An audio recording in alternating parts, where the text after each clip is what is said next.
Ariya, new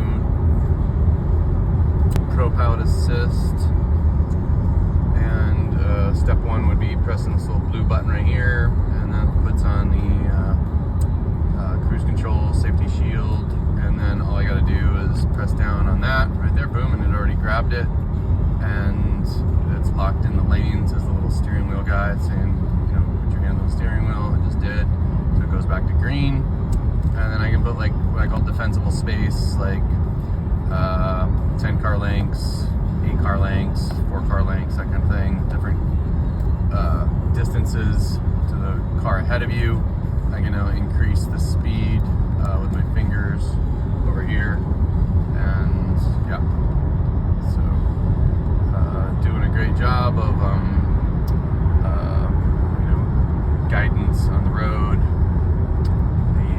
Piolet assist, so like right here it's going to make the turn for me, and I'm just still holding on to the steering wheel, giving it a little guidance, but it will take off the what I call heavy lifting, make the drive a little easier and more relaxing. You're literally less tired when you get there. Okay, cool. This is the Nissan Ariya standard Piolet.